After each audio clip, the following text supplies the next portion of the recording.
Hey guys, welcome back to Contest Prep University. I'm Joe Klemczewski with Adam Atkinson, episode 2 in our series, The 5 Traits of a Winner. And with Adam foreshadowing last time, we're gonna move on to knowledge, which I think is also key. You know, one of the reasons I wanted to put it right up front, Adam, is you can't win if you don't have those intellectual skills, if you don't know exactly, what the plan is going to be, what you need to do. So there has to be a big element to that. I think this is kind of obvious, but when you look at a client and you think, okay, they have the physical ability to do this, they do have the ambition or the heart. What do you think needs to be there in terms of knowledge? What's that underlying current to you that's going to take them all the way to the finish line? I think a big thing with knowledge is knowing what to communicate to us. And even if it's a small detail that you think that you need to bring up to a coach, definitely don't hold it back. And that's super important.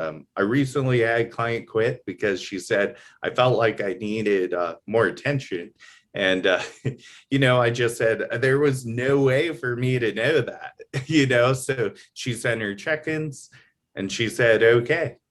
And, to whatever my response was. So I was kind of completely blindsided by it. But that communication, that knowledge to communicate and say, before breaking up with me, say, hey, I feel like I need this. And, frankly, when people do that, that gives you a chance to say, well, you may think you need that, but here's what we're doing. And that's why you may not need that. And I think what it came down to is she saw some of my competitors who were ready early.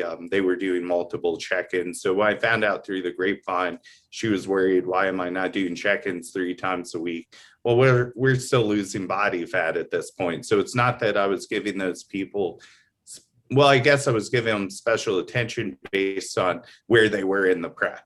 But if you're still losing body fat once a week, but if she felt like she needed a second just to keep getting over that hurdle, I would adapt to that, obviously. So just people letting me know is super helpful.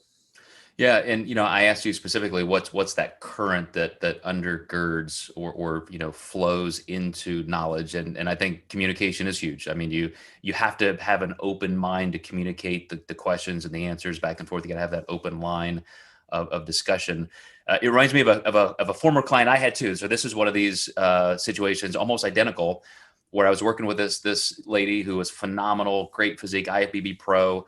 Kind of through COVID. And as we know, things kept getting delayed and everybody's getting antsy and bored and so forth. So eventually she just decided she may be better off, just going a different direction. She had learned what she could from me, but she's a good friend. And to her credit, and I appreciate this, she sends me these updates. It's like, hey, I just did this show and I did this and I did this. Here's pictures. What do you think? And so we've had this great open line of communication, even though we're not working together. And she's working with one of these kind of big companies where everybody just gets the same cookie cutter program. Everybody gets the same peak week. Everybody's doing the same gimmicky things. Here's your burger and fries for Friday night. Here's your Pop-Tarts Saturday morning.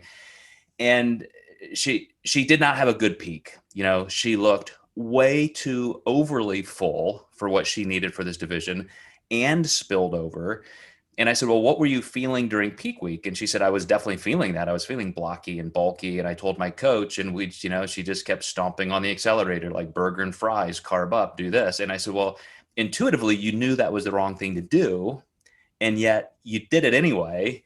She obviously didn't have the physiological knowledge or skills to know to do anything different. She's obviously just a one-trick protocol pony. You ruin a whole show like that just because you're not communicating well. And to be fair, there's just no knowledge there. I think my former client knew more than her coach.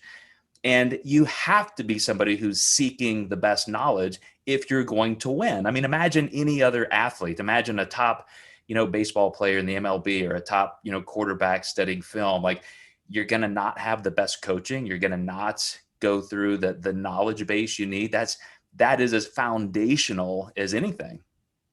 Right, absolutely.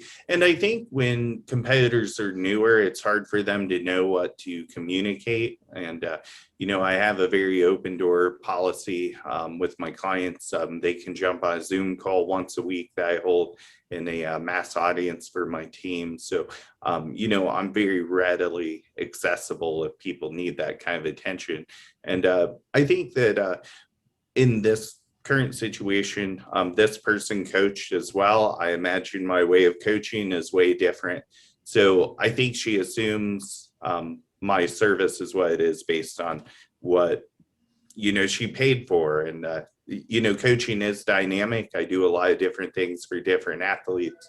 And you just have to find, what ways of communication works best for people. I had a client who just recently said, I think I need a phone call every week. Mm. I said, well, I'm going to have to charge accordingly for that, obviously. Like, that's a little much, but I'm willing to do it. And here's the price point for it. Mm. So, we'll always find a way to give people what they want or need.